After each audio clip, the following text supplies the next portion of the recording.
Okay, for more now on the state of housing in the U.S., I'm joined by Pej Barlavi, owner and CEO of Barlavi Realty. Welcome to our program. Thank you, Sean, for having me. Inflation, stagnant wages, lack of affordable housing, it is an unpleasant equation, and that has more people homeless in the United States. And Washington, D.C. is not exactly warm and fuzzy these days. On the surface, the situation is pretty grim.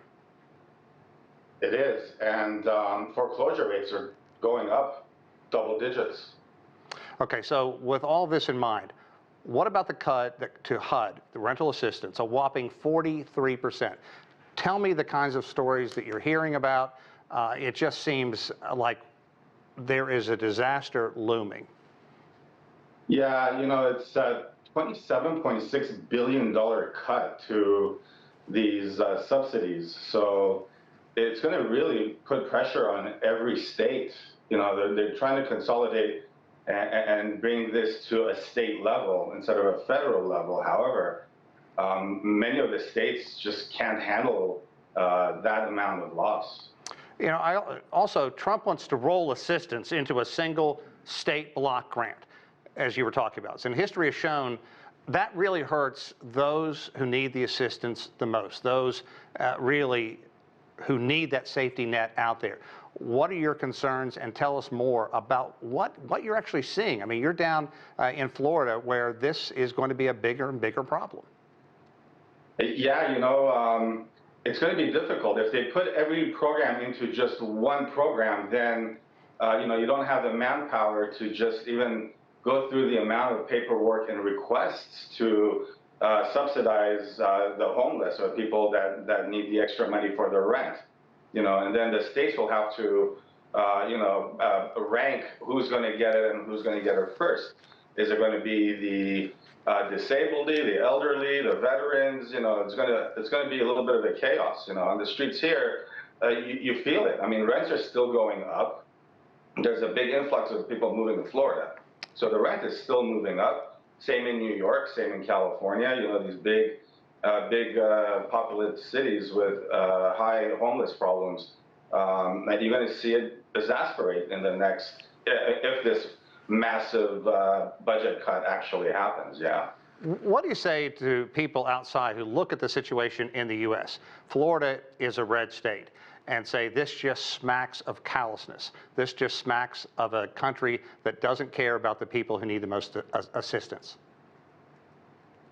You know, I think it's just so much money has been lost, misappropriated, sent to the wrong sectors in housing, you know, and this is going on for decades. So this mismanagement of money is really hurting, and then you got political parties that are trying to get involved with this, and it just never goes well. I get they want to bring it down to the state level and let the states handle how they're going to distribute housing funds. However, you know, as history has shown, and even people outside of America have seen, our government doesn't have the sustainability to do it on their own for each state. So it's going to be really interesting to see how this all plays out.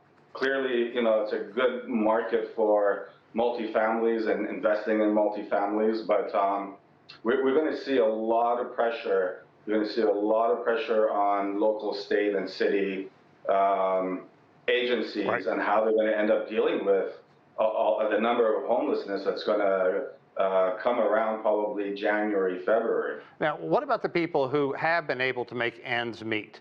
How are these cuts going to affect cities struggling with high rents? And I guess, you know, you're struggling to find a place to live, and any rent is high right now.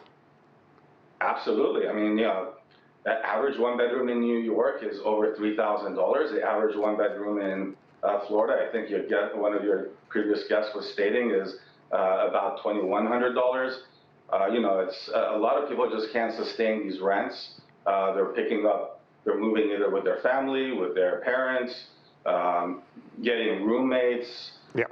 You're seeing all kinds of ways to deal with the high rents, and you know, it's putting the pressure on family units. It's putting pressure on even work. You know, how you get to work, how you go to work. All of this has an effect And to the people who do live in Florida or other areas that can make ends meet, who have a comfortable living, it just seems obvious that what's going on is going to fuel more homelessness, which is going to lead to a whole host of other problems. Disintegration of families, crime, abuse, drugs. I mean, all of this is going to come to a head, and it's going to make the situation even more dire for everybody, it seems.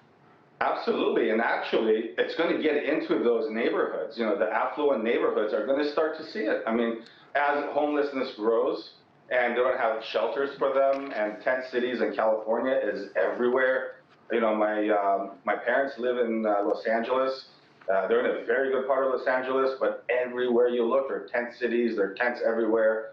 And this is going to happen. It's going to happen more and more into affluent cities. They're going to see it in Beverly Hills. They're going to see it in Miami. They're going to see it in New York City even more. You know, and so it's going to come down to how well these states are going to be able to appropriate funds to the homeless and the homeless shelters, and how quickly they can build more affordable housing. I mean, this is a key thing. Absolutely. Hopefully, states will be able to appropriate money and or cut taxes, give tax benefits, development benefits for developers to come in and build big, massive, very small apartment complexes and to sustain the homeless population.